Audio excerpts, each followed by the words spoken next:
നമ്മൾ രാത്രി കിടക്കുമ്പോൾ കാലിൽ പെട്ടെന്ന് മസിൽ കോച്ചി പിടിക്കുക, അല്ലെങ്കിൽ ഉളുക്ക് വീഴുക, പെട്ടെന്ന് മസിൽ കയറുക, ഇങ്ങനെ ഒരുപാട് ബുദ്ധിമുട്ടുകൾ നമ്മുടെ ഇടയിൽ പലരെങ്കിലും പ്രായത്തിൽ ഏതെങ്കിലും ഒരു സമയത്തെങ്കിലും അനുഭവിച്ചിട്ടുണ്ടാവും. ഇന്ന് നമുക്ക് ഈ വീഡിയോയിലൂടെ മസിൽ ക്രാംസിനെ പറ്റി അല്ലെങ്കിൽ മസിൽ കോച്ചി പിടുത്തതിനെ പറ്റി നോക്കാം. ഏത് പ്രായത്തിലുള്ളവർക്കും വരാവുന്ന ഒരു കണ്ടീഷനാണ്. അത് ഇന്ന പ്രായം ചെല്ലും തോറും അതിനുള്ള ചാൻസസ് കൂടി കൂടി വരികയാണ്. കൂടുതലായിട്ടും സ്ത്രീകളിലാണ്.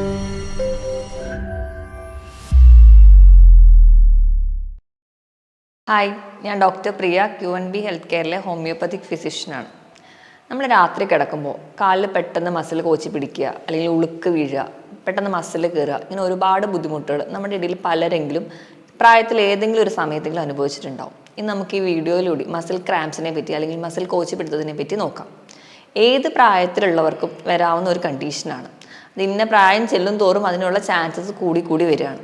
കൂടുതലായിട്ടും സ്ത്രീകളിലാണ് പറയുന്നതെങ്കിലും പുരുഷന്മാർക്കും ഇന്ന് ഈ കണ്ടീഷൻ കാണാറുണ്ട്. എന്തുകൊണ്ടാണ് പ്രധാനമായിട്ടും ഈ മസിൽ കോച്ചി പിടുത്തം ഉണ്ടാവുന്നത് നോക്കാം. നമ്മുടെ ശരീരത്തിൽ വോളണ്ടറി മസിൽസ് അല്ലെങ്കിൽ നമ്മുടെ നിയന്ത്രണത്തിലുള്ള മസിൽസ് ഉണ്ട്, അല്ലെങ്കിൽ നമ്മുടെ നിയന്ത്രണത്തിലല്ലാതെ പോകുന്ന കുറേ മസിൽസ് ഉണ്ട്, ഇൻവോളണ്ടറി മസിൽസ്. ഇപ്പം നമുക്ക് നടക്കണമെങ്കിലോ കയ്യിൽ എന്തെങ്കിലും സാധനങ്ങൾ എടുക്കണമെങ്കിലോ ഒക്കെ നമ്മൾ വിചാരിക്കും പോലെയാണ് മസിലിൻ്റെ മൂവ്മെൻറ്റ്സ് വരിക. പക്ഷേ നമ്മൾ രാത്രി കിടന്നുറങ്ങുമ്പോഴും അല്ലാതെയൊക്കെ പല സമയങ്ങളും നമ്മൾ അറിയാതെ തന്നെ ഒരുപാട് മസിലുകൾ നമ്മുടെ ശരീരത്തിൽ പ്രവർത്തിക്കുന്നുണ്ട്. അപ്പോൾ മസിലിൻ്റെ ഒരു മൂവ്മെൻറ്റ് എന്ന് പറഞ്ഞു കഴിഞ്ഞാൽ കൺട്രാക്ഷൻ, റിലാക്സേഷൻ, ഈ ഒരു രീതിയിലാണ്. അതായത് ഒന്ന് സങ്കോചിക്കുക, പിന്നെ ഒന്ന് റിലാക്സ് ചെയ്യുക, അങ്ങനെ ഒരു രീതിയിലാണ്. അപ്പോൾ നമ്മൾ ഉറങ്ങുന്ന സമയത്ത് നമ്മുടെ ശരീരത്തിലെ പല മാറ്റങ്ങൾ കൊണ്ടോ അല്ലെങ്കിൽ ചില രോഗങ്ങൾ കൊണ്ടോ നമ്മുടെ കാലിലെ മസിൽസോ അല്ലെങ്കിൽ നമ്മുടെ ശരീരത്തിൽ ഏത് ഭാഗത്തുണ്ടാകുന്ന മസിലുകളും കൺട്രാക്ട് ചെയ്യും. പക്ഷെ തിരിച്ചതിനെ റിലാക്സ് ചെയ്യാൻ പറ്റാത്ത ഒരു കണ്ടീഷനാണ് മസിലിൻ്റെ കോച്ചിപ്പിടുത്തം എന്നറിയപ്പെടുക. ഇങ്ങനെ ഒരു ബുദ്ധിമുട്ട് വരുമ്പോൾ നമുക്ക് രാത്രി തന്നെ ഭയങ്കരമായ വേദന അനുഭവപ്പെടുന്നത് കാണാം. വേദന ഉണ്ടാവുന്നതുകൊണ്ട്, അതികഠിനമായ വേദന ആയതുകൊണ്ട് തന്നെ നമുക്ക് ഒരാളുടെ ഒരു സഹായത്തോടു കൂടി എണീറ്റിരുന്ന് ആ ഒരു ഏരിയ, കാലിലാണെങ്കിൽ ആ ഭാഗത്തെ നല്ലപോലെ മസാജ് ചെയ്താൽ മാത്രമേ നമുക്ക് ആ ഒരു വേദന കുറയുന്നതും അതുപോലെ തന്നെ മസിൽ റിലാക്സ് ചെയ്യുന്നതും കാണാം. നമ്മുടെ ശരീരത്തിൽ ഏത് പേശികൾക്ക് വേണമെങ്കിലും ഇങ്ങനെ ഒരു മസിലിൻ്റെ ക്രാംസ് അനുഭവപ്പെടാം.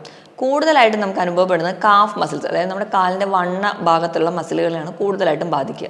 ഇതുകൂടാതെ ചിലപ്പോൾ നമ്മൾ പെട്ടെന്നൊന്ന് തിരിയുന്ന സമയത്ത് നമ്മുടെ നടുവിൻ്റെ രണ്ട് ഭാഗത്തുള്ള പേശികളെ ബാധിക്കാം. ഇതല്ലെങ്കിൽ നമ്മുടെ കാലിൻ്റെ തുടയിലുള്ള മസിലുകളെ ബാധിക്കാം. നമ്മുടെ വയറിന് വരെ ഉളുക്ക് വീഴുന്നതായിട്ട് പറയാം. വയറിൻ്റെ മസിൽസിന് മസിൽ ക്രാംസ് അനുഭവപ്പെടാം. ഇല്ലെങ്കിൽ കാലിൻ്റെ അടിയിൽ അല്ലെങ്കിൽ കാലിൻ്റെ വെണ്ണയിലുള്ള മസിൽസ്, അവിടെയൊക്കെ നമുക്ക് മസിൽ ക്രാംസ് അനുഭവപ്പെടുന്നതായിട്ട് പറയാറുണ്ട്. കൂടുതലായിട്ടും പറയുന്നത് കാഫ് മസിലിന് അല്ലെങ്കിൽ ആ ഒരു ഏരിയനെയാണെന്ന് മാത്രം. കൂടുതലായിട്ട് നമ്മൾ ഏജ് ചെല്ലുന്നതിനനുസരിച്ച് പല വിധമായ കാരണങ്ങൾ കൊണ്ടാണ് മസിൽ ക്രാംസ് ഉണ്ടാകുന്നത്. നമുക്ക് ആദ്യം തന്നെ എന്തുകൊണ്ടൊക്കെയാണ് മസിൽ ക്രാംസ് ഉണ്ടാവുന്നതെന്ന് നോക്കാം. നമ്മൾ ഏജ് ചെല്ലുമ്പോൾ നമ്മുടെ ശരീരത്തിൽ ഉണ്ടാകുന്ന ചില മാറ്റങ്ങൾ കൊണ്ട്, ഇപ്പം നമ്മൾ ഉദാഹരണം പറയുകയാണെങ്കിൽ നമ്മുടെ ശരീരത്തിൽ ഒരുപാട് മിനറൽസും വൈറ്റമിൻസും ഒക്കെ ഉണ്ടെങ്കിൽ മാത്രമേ ഈ മസിൽസിൻ്റെ കൺട്രാക്ഷൻ പ്രോപ്പറായിട്ട് നടക്കത്തുള്ളൂ.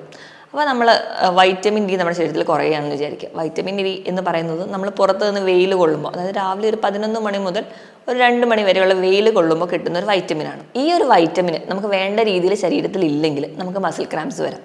ഈ വൈറ്റമിൻ ഡി ഉണ്ടെങ്കിൽ മാത്രമേ നമ്മൾ കഴിക്കുന്ന ഭക്ഷണത്തിൽ നിന്ന് കാൽസ്യം അബ്സോർബ് ചെയ്യുള്ളൂ. ശരീരത്തിൽ കാൽസ്യം കുറഞ്ഞാലും നമുക്ക് മസിൽ ക്രാംസ് വരാം. ഇത് കൂടാതെ തന്നെ ഇപ്പം നമ്മൾ നല്ല പോലെ വ്യായാമം ചെയ്യുകയാണ്, അതുപോലെ നല്ല വെയിലത്ത് നിന്നാണ് വ്യായാമം ചെയ്യുന്നതെങ്കിൽ നമുക്ക് ഒരുപാട് വിയർപ്പായിട്ട് പോകുന്നുണ്ടാവും. ഈ വിയർപ്പ് ഇങ്ങനെ പോകുമ്പോൾ നമ്മുടെ ശരീരത്തിൽ നിന്ന് പല ഇലക്ട്രോലൈറ്റ്, പല ലവണങ്ങളും അല്ലെങ്കിൽ പല ധാതുക്കളും നമ്മുടെ ശരീരത്തിൽ നിന്ന് നഷ്ടപ്പെടും. അതുപോലെ തന്നെ ആ ഒരു സമയത്ത് നമ്മൾ വേണ്ട രീതിയിൽ വെള്ളം കൂടി കുടിക്കുന്നില്ലെങ്കിൽ ഈ ഒരു മിനറൽസോ അല്ലെങ്കിൽ ഒരു ഇലക്ട്രോലൈറ്റ് ഇൻബാലൻസ് നമ്മുടെ ശരീരത്തിൽ വരും. അതുകൊണ്ട് നമുക്ക് മസിൽ ക്രാംസ് വരാം. ഇത് കൂടാതെ തന്നെ അമിതവണ്ണമുള്ളവർക്ക് വരാൻ ചാൻസ് കൂടുതലാണ്. അതുപോലെ തന്നെ നമ്മൾ അതുവരെ പ്രത്യേകിച്ച് ഒരു സെഡൻറ്ററി ലൈഫായിരുന്നു, പ്രത്യേകിച്ച് വ്യായാമം ഒന്നും ചെയ്യുന്നില്ല, പെട്ടെന്ന് ഒരു ദിവസം തന്നെ വ്യായാമം ചെയ്യാൻ തുടങ്ങുകയാണെങ്കിൽ അതുവരെ മസിൽ അത്ര കൺട്രാക്ട് അല്ലെങ്കിൽ റിലാക്സേഷൻ ചെയ്തിരുന്നില്ലെങ്കിൽ അത് പെട്ടെന്ന് വരുന്ന സമയത്ത് രാത്രികളിലും നമുക്ക് മസിൽ ക്രാംസ് അനുഭവപ്പെടാം. ഇത് കൂടാതെ തന്നെ നമുക്ക് പല രോഗങ്ങൾ കൊണ്ടും മസിൽ ക്രാംസ് വരാറുണ്ട്. ഉദാഹരണം പറയുകയാണെങ്കിൽ ഹൈ BP അല്ലെങ്കിൽ ഹൈ കൊളസ്ട്രോൾ അല്ലെങ്കിൽ പ്രമേഹ രോഗികൾ, ഇവർക്കൊക്കെ മസിൽ ക്രാംസ് വരാറുണ്ട്. ഇത് കൂടാതെ തന്നെ നമ്മുടെ കാലിലേക്കുള്ള രക്തയോട്ടം കുറയുന്ന കണ്ടീഷൻസ്, ഇപ്പോൾ വെരിക്കോസ് വെയിൻ പോലെയുള്ള കണ്ടീഷൻസ്, ചില തരത്തിലുള്ള വാദം, നമുക്ക് ഗൗട്ട് പോലെയുള്ള യൂറിക് ആസിഡ് ഡിപ്പോസിറ്റ് മൂലം ഉണ്ടാകുന്ന സന്ധിവേദനകൾ അല്ലെങ്കിൽ സന്ധിവാദങ്ങളിലൊക്കെ നമുക്ക് മസിൽ ക്രാംസ് അനുഭവപ്പെടാറുണ്ട്. ഈ പറഞ്ഞ കാരണങ്ങളോടൊപ്പം തന്നെ നമ്മൾ കണ്ടിന്യൂസ് ആയിട്ട് ഇരുന്ന് ജോലി ചെയ്യുക അല്ലെങ്കിൽ നിന്ന് ജോലി ചെയ്യുക, ഇതൊക്കെ മസിൽ ക്രാംസിന് കാരണമാകും. ഇത് കൂടാതെ തന്നെ നമ്മൾ എവിടെയെങ്കിലും യാത്ര പോവുക, കണ്ടിന്യൂസ് ആയിട്ട് ദീർഘദൂരം യാത്ര പോകുമ്പോൾ നമുക്ക് രാത്രിയാകുമ്പോൾ മസിൽ കയറ്റം ഉണ്ടാകുന്ന കാണാം. അതുപോലെ പ്രഗ്നൻസിയിൽ ഒരുപാട് സ്ത്രീകൾ അനുഭവിക്കുന്ന ഒരു ബുദ്ധിമുട്ടാണ് രാത്രി കിടന്നുറങ്ങുമ്പോൾ മസിൽ ക്രാംസ് ഉണ്ടാകുന്നത്. അതിന് കാരണം നമുക്കറിയാം, കുഞ്ഞ് വലുതാവുന്നതിനനുസരിച്ച് നെർവ് കംപ്രഷൻ ഉണ്ടാവുകയും ആ ഒരു ബ്ലഡ് ഫ്ലോ കൂടുന്നതുകൊണ്ടൊക്കെയാണ് നമുക്ക് ആ ഒരു ടൈമിൽ മസിൽ ക്രാംസ് ഉണ്ടാവുന്നത്. ഇതുകൂടാതെ പ്രീ മെൻസ്ട്രൽ സിൻഡ്രോം അല്ലെങ്കിൽ ആ ഒരു ടൈമിൽ നമുക്ക് ഒരുപാട് പേർക്ക് വയറിൽ മസിൽ ക്രാംസ് അനുഭവപ്പെടാം. അതുപോലെ തന്നെ കാലിലൊക്കെ ആ ഒരു ഹോർമോണൽ ചേഞ്ച് കൊണ്ട് മസിൽ ക്രാംസ് അനുഭവപ്പെടുന്ന ഒരുപാട് പേരുണ്ട്. ഇത് കൂടാതെ തന്നെ നമുക്ക് പറയാൻ പറ്റുന്ന വേറൊരു കണ്ടീഷൻസ് എന്ന് പറഞ്ഞാൽ നമുക്ക് പ്രമേഹം അല്ലെങ്കിൽ BP ഉയർന്നു നിൽക്കുന്നവരാണെങ്കിൽ, അല്ലെങ്കിൽ തൈറോയിഡിൻ്റെ രോഗങ്ങൾ, വൃക്ക രോഗങ്ങൾ, ലിവർ സംബന്ധമായ രോഗങ്ങൾ, അങ്ങനെ നമ്മുടെ ശരീരത്തിലെ എല്ലാ ഹോർമോണൽ ഇംബാലൻസും ഇന്ന് മസിൽ ക്രാംസ് ഉണ്ടാവാൻ കാരണമാവുന്നുണ്ട്. ഇതോടൊപ്പം തന്നെ നമ്മുടെ പേശികൾക്ക് അല്ലെങ്കിൽ ഞരമ്പുകൾക്ക് എന്തെങ്കിലും രോഗം ബാധിച്ചു കഴിഞ്ഞാൽ കൃത്യമായിട്ട് രക്തയോട്ടം നമ്മുടെ കാലിലേക്ക് വന്നിട്ടില്ലെങ്കിൽ, ത്രോംബോഫ്ലിബൈറ്റിസ് പോലെയുള്ള കണ്ടീഷൻസ് ഉള്ളവർക്ക്, അല്ലെങ്കിൽ വെരിക്കോസ് വെയിൻ പോലെയുള്ള കണ്ടീഷൻസ് ഉള്ളവർക്ക്, അവർക്ക് ഏറ്റവും പ്രധാനമായിട്ടും അവർ ക്ലിനിക്കിൽ പറയുന്നതെന്ന് പറഞ്ഞു കഴിഞ്ഞാൽ രാത്രി കിടക്കുമ്പോൾ കാല് കഴപ്പ് അല്ലെങ്കിൽ മസിൽ ക്രാംസ് ഉണ്ടാവുക എന്നുള്ളത്. ഇത് കൂടാതെ തന്നെ നമ്മുടെ ചില ശീലങ്ങൾ, മദ്യപാനം, പുകവലി പോലെയുള്ള ശീലങ്ങൾ, മദ്യപിക്കുന്നതിൻ്റെ ഒരു ഭാഗമായിട്ട് നമ്മുടെ ശരീരത്തിൽ നിന്ന് ഒരുപാട് വാട്ടർ ലോസ് വരുന്നുണ്ട്. അതിൻ്റെ ഭാഗമായിട്ട് നമുക്ക് വേണ്ട ഇലക്ട്രോലൈറ്റ് ഇംബാലൻസ് വരുന്നുണ്ട്. നമുക്ക് വേണ്ട സോഡിയം, പൊട്ടാസ്യം, മാഗ്നീഷ്യം, കാൽസ്യം ഇവയൊക്കെ നഷ്ടപ്പെടുന്നതിൻ്റെ ഭാഗമായിട്ട്. അതുപോലെ തന്നെ കാൽസ്യത്തിൻ്റെ അളവ് കൂടുകയാണെങ്കിലും മസിൽ കൺട്രാക്ഷനും അല്ലെങ്കിൽ റിലാക്സേഷനും കൂടുതലായിട്ട് വരുന്നത് കാണാം. അത് ഭാഗമായിട്ടും നമുക്കിന്ന് മസിൽ ക്രാംസ് ഉണ്ടാകുന്നുണ്ട്. ഇതൊക്കെയാണ് പ്രധാനമായിട്ടും മസിൽ ക്രാംസ് ഉണ്ടാകാനുള്ള കാരണം.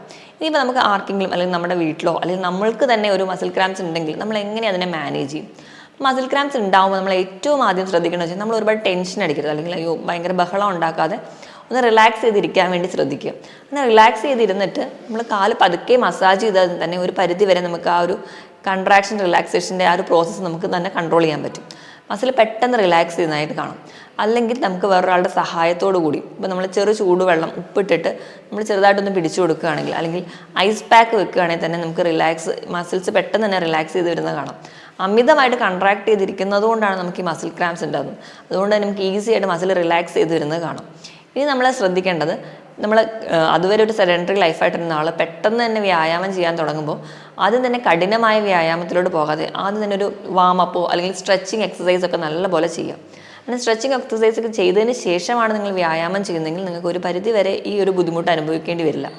ഇനിയിപ്പോൾ അതല്ല, ഇപ്പം നിങ്ങൾ വ്യായാമം തുടങ്ങുന്ന അല്ലെങ്കിൽ ജസ്റ്റ് സ്റ്റാർട്ട് ചെയ്യുന്നവരാണെങ്കിൽ ആദ്യം തന്നെ 1.5-2 മണിക്കൂർ കണ്ടിന്യൂസ് ആയിട്ട് എക്സസൈസ് ചെയ്യാതിരിക്കുക. തുടക്കത്തിൽ ഒരു അരമണിക്കൂറൊക്കെ വെച്ച് മാത്രം വ്യായാമം ചെയ്യാതെ. അതുപോലെ തന്നെ വ്യായാമം ചെയ്യുമ്പോൾ നമ്മൾ കഠിനമായ വെയിൽ കൊണ്ടിട്ട് അല്ലെങ്കിൽ ഒരുപാട് തണുപ്പത്ത് പോയിട്ട് വ്യായാമം ചെയ്യാതിരിക്കുക. ഇപ്പോൾ തണുപ്പുള്ള ഒരു ഏരിയ ഒക്കെ ആണെങ്കിൽ മാക്സിമം നമ്മുടെ ബോഡീനെ തണുപ്പിൽ നിന്ന് പ്രൊട്ടക്റ്റ് ചെയ്യുന്ന രീതിയിൽ തന്നെ വ്യായാമം ചെയ്യണം. അതുപോലെ അമിതമായിട്ടുള്ള ചൂടിൽ പോയി വ്യായാമം ചെയ്യുമ്പോൾ നമ്മുടെ ശരീരത്തിൽ നിന്ന് ഒരുപാട് ഡീഹൈഡ്രേഷൻ വരികയും ഇലക്ട്രോലൈറ്റ് ഒക്കെ നഷ്ടപ്പെടുന്നത് കൊണ്ടും ഇങ്ങനെ ഒരു ബുദ്ധിമുട്ടുണ്ടാകുന്നതുകൊണ്ട് നമ്മൾ എക്സസൈസ് ചെയ്ത് കഴിഞ്ഞ് കഴിഞ്ഞാൽ ആവശ്യത്തിന് വെള്ളം കുടിക്കാനും ശ്രദ്ധിക്കുക. അതൊക്കെ ഉണ്ടെങ്കിൽ തന്നെ ഒരു പരിധി വരെ നമുക്ക് മസിൽ ക്രാംസ് ഒക്കെ കുറയ്ക്കാൻ പറ്റും. ഇനി നമ്മൾ ഇപ്പം നമുക്കറിയാം കൂടുതലായിട്ട് മസിൽ ക്രാംസ് നമ്മൾ കാണുന്നതെന്ന് പറഞ്ഞിട്ടുണ്ടെങ്കിൽ ഈ കായിക താരങ്ങൾക്കൊക്കെയാണ്. അപ്പോൾ അവർക്ക് ആ കളിക്കുന്നതിനിടയിൽ പെട്ടെന്ന് കോച്ചിപ്പിടുത്തമൊക്കെ ഉണ്ടാകുന്നതായിട്ട് കാണാം. അപ്പോൾ അവർ ചെയ്യുന്ന ഒരു ടെക്നിക്ക് അല്ലെങ്കിൽ അവരുടെ ആ ഒരു ഗൈഡ് ചെയ്യുന്ന ടെക്നിക്ക് എന്ന് പറഞ്ഞാൽ ഏത് ഒരു ഡയറക്ഷനിൽ കാല് തിരിച്ചപ്പോഴാണോ അവർക്ക് ആ ഒരു മസിൽ ക്രാംസ് അനുഭവപ്പെട്ടിട്ടുണ്ടെങ്കിൽ അത് നേരെ ഓപ്പോസിറ്റ് ഡയറക്ഷനിലേക്ക് തിരിക്കാൻ പറയും. അങ്ങനെ ചെയ്യുമ്പോഴും അവർക്ക് പെട്ടെന്നൊരു റിലാക്സേഷൻ തോന്നാറുണ്ട്. ഇതൊക്കെയാണ് പ്രധാനമായിട്ടും നമ്മളൊരു ഫസ്റ്റ് എയ്ഡ് എന്ന രീതിയിൽ നമ്മൾ ഓർത്ത് വെക്കേണ്ടത്. ഇനി ഇതിനോടൊപ്പം തന്നെ നമ്മൾ ശ്രദ്ധിക്കേണ്ട പല ജീവിതശൈലി മാറ്റങ്ങളും ഉണ്ട്. അതിലൊന്നാമതായിട്ട് പറയുകയാണെങ്കിൽ അമിതവണ്ണം ഒരു കാരണമായതുകൊണ്ട് തന്നെ നമ്മുടെ ബോഡി വെയിറ്റ് എപ്പോഴും ഹൈറ്റിനനുസരിച്ച് തന്നെ നിലനിർത്താൻ വേണ്ടി ശ്രദ്ധിക്കുക. എങ്ങനെയെങ്കിൽ മാത്രം നമുക്ക് ഈ ഒരു കണ്ടീഷനിൽ നിന്ന് മാറ്റാൻ പറ്റും. അതല്ല, നമ്മൾ നല്ലപോലെ വെള്ളം കുടിക്കുക. നമ്മുടെ ശരീരഭാരത്തിനനുസരിച്ച് തന്നെ വെള്ളം കുടിക്കുക. 25 കിലോയ്ക്ക് 1 ലിറ്റർ എന്ന കണക്കെ നമ്മൾ നല്ലപോലെ വെള്ളം കുടിക്കാൻ വേണ്ടി ശ്രദ്ധിക്കുക. പിന്നെ നമ്മൾ ഭക്ഷണം കഴിക്കുമ്പോൾ അതിൽ നല്ല രീതിയിൽ നമ്മൾ പ്രോട്ടീൻ കഴിക്കുന്നു, കാർബോഹൈഡ്രേറ്റ് കഴിക്കുന്നു എന്നുള്ളതല്ല, നമ്മൾ നല്ല രീതിയിൽ മിനറൽസ് കഴിക്കുക. മിനറൽസ് നമ്മുടെ ശരീരത്തിന് ആവശ്യമുണ്ട്, അതിന് കിട്ടുന്നുണ്ടെങ്കിൽ തന്നെ ഒരു പരിധി വരെ നമുക്ക് ഈ ഒരു ബുദ്ധിമുട്ട് മാറ്റാൻ പറ്റും. പിന്നെ മദ്യപാനം, പുകവലി പോലെയുള്ള ശീലമുള്ളവരാണെങ്കിൽ മദ്യപാനത്തിൻ്റെ ഒരു ദോഷഫലം എന്ന് പറഞ്ഞിട്ടുണ്ടെങ്കിൽ നമുക്ക് ശരീരത്തിന് ഒരുപാട് വെള്ളം നഷ്ടപ്പെടുകയാണ്. അതിനോടൊപ്പം തന്നെ നമുക്ക് ഇലക്ട്രോലൈറ്റ് നഷ്ടപ്പെടുകയാണ്. രണ്ടാമത് പുകവലിയാണെങ്കിൽ നമുക്ക് പുകവലിയുടെ മൂലം തന്നെ നമ്മുടെ രക്തക്കൊഴലുകളൊക്കെ ബാധിക്കാറുണ്ട്. അങ്ങനെ ബാധിക്കുന്നതിൻ്റെ ഭാഗമായിട്ട് നമുക്ക് വേണ്ട രീതിയിലുള്ള ഒരു രക്തം നമ്മുടെ അവയവങ്ങൾക്ക് അല്ലെങ്കിൽ നമ്മുടെ മസിൽസിന് സപ്ലൈ ചെയ്യാൻ പറ്റാതെ വരികയും കൃത്യമായിട്ട് അവർക്കൊരു ഓക്സിജനോ അല്ലെങ്കിൽ ഗ്ലൂക്കോസോ കിട്ടാതെ വരും. അതിൻ്റെ ഭാഗമായിട്ട് മസിൽ ക്രാംസ് ഉണ്ടാവും. അപ്പോൾ അതുകൊണ്ട് നിങ്ങൾ പുകവലി, മദ്യപാനം പോലെയുള്ള ശീലമുള്ളവരാണെങ്കിൽ ആദ്യം അത് നിർത്താൻ വേണ്ടി ശ്രദ്ധിക്കുക. ഇനി നമ്മുടെ ഭക്ഷണത്തിൽ എന്തൊക്കെ ഉൾപ്പെടുത്തണമെന്ന് നോക്കാം. നമ്മൾ ഭക്ഷണം കഴിക്കുമ്പോൾ ഏറ്റവും കൂടുതൽ ശ്രദ്ധിക്കേണ്ടത് നമ്മൾ പൊട്ടാസ്യം, മഗ്നീഷ്യം, കാൽസ്യം ഒക്കെ അടങ്ങിയ ഭക്ഷണങ്ങളാണ് കൂടുതലായിട്ട് കഴിക്കേണ്ടത്. മഗ്നീഷ്യം എന്ന് പറയുമ്പോൾ നമുക്കറിയാം എന്തിലൊക്കെയാണ് കൂടുതലായിട്ടുള്ളതെന്ന്. ഇലക്കറികളിൽ, അതുപോലെ തന്നെ തവിടുള്ള ധാന്യങ്ങൾ, നമ്മൾ ചോറൊക്കെ വയ്ക്കുമ്പോഴും കുത്തരി ഉപയോഗിക്കാൻ വേണ്ടി ശ്രദ്ധിക്കുക. കാരണം അത് പോളിഷ്ഡ് റൈസ് ആകുമ്പം അതിൽ മഗ്നീഷ്യം നഷ്ടപ്പെടും. അതുകൊണ്ട് മാക്സിമം കുത്തരി ഉപയോഗിക്കാൻ വേണ്ടി ശ്രദ്ധിക്കുക. അതുപോലെ തന്നെ നമുക്ക് അവോക്കാഡോ പോലെയുള്ള ഫ്രൂട്ട്സ്, അതിൽ ധാരാളം പൊട്ടാസ്യം ഉണ്ട്. ഒരു അവോക്കാഡോ എടുക്കുകയാണെങ്കിൽ തന്നെ ഏകദേശം ഒരു 975 മില്ലിഗ്രാമോളം പൊട്ടാസ്യം അടങ്ങിയിട്ടുണ്ട്. ഏത്തപ്പഴം നല്ലൊരു സോഴ്സാണ്. പൊട്ടാസ്യത്തിൻ്റെയും മാഗ്നീഷ്യത്തിൻ്റെയും ഒക്കെ നല്ലൊരു സോഴ്സാണ് ഏത്തപ്പഴം. തണ്ണിമത്തൻ അതുപോലെ തന്നെ മാഗ്നീഷ്യത്തിൻ്റെയും പൊട്ടാസ്യത്തിൻ്റെയും നല്ലൊരു സോഴ്സാണ്. ഈ ഫ്രൂട്ട്സൊക്കെ സ്ഥിരമായിട്ട് കഴിക്കാൻ വേണ്ടി ശ്രദ്ധിക്കുക. കാൽസ്യം നല്ലപോലെ കഴിക്കാൻ വേണ്ടി ശ്രദ്ധിക്കുക. കാൽസ്യം കഴിക്കുമ്പോൾ നമ്മൾക്കറിയാം കാൽസ്യം അത് അബ്സോർബ് ചെയ്യണം. നമ്മുടെ ശരീരത്തിൽ അബ്സോർബ് ചെയ്യണമെങ്കിൽ വൈറ്റമിൻ ഡി അത്യാവശ്യമാണ്. അതുകൊണ്ട് തന്നെ ഒരു 10 മിനിറ്റെങ്കിലും ആഴ്ചയിൽ അല്ലെങ്കിൽ പറ്റുന്ന ഒരു 4-5 ദിവസമെങ്കിലും ഒരു 10 മിനിറ്റെങ്കിലും വെയിൽ കൊള്ളുക. 11 മണി മുതൽ 2 മണി വരെയുള്ള വെയിൽ സ്ഥിരമായിട്ട് നമ്മുടെ സ്കിന്നിൽ വീഴത്തക്ക രീതിയിൽ കൊള്ളുകയാണെങ്കിൽ ഒരു പരിധിവരെ വൈറ്റമിൻ ഡിയുടെ അഭാവം നമുക്ക് മാറ്റാം. അതുവഴി കാൽസ്യം അബ്സോർപ്ഷൻ നടക്കും. കാൽസ്യം ലഭിക്കാനായിട്ട് നമുക്ക് പാല്, മുട്ട, തൈരൊക്കെ കഴിക്കാവുന്നതാണ്. ഇലക്കറികളിലും ധാരാളം കാൽസ്യം അടങ്ങിയിട്ടുണ്ട്. അതോടൊപ്പം തന്നെ നമ്മൾ നട്ട്സ് അതുപോലെ തന്നെ തോടുള്ള മത്സ്യങ്ങളൊക്കെ കഴിക്കുകയാണെങ്കിൽ നിങ്ങൾക്ക് സെലീനിയം, സിങ്ക്, മഗ്നീഷ്യം പോലെയുള്ള മിനറൽസ് നിങ്ങൾക്ക് ലഭിക്കുന്നതാണ്. അപ്പം ഈ ഒരു ഭക്ഷണം ഇതൊക്കെ നമ്മൾ സ്ഥിരമായിട്ട് നമ്മൾ കഴിക്കുകയാണ്.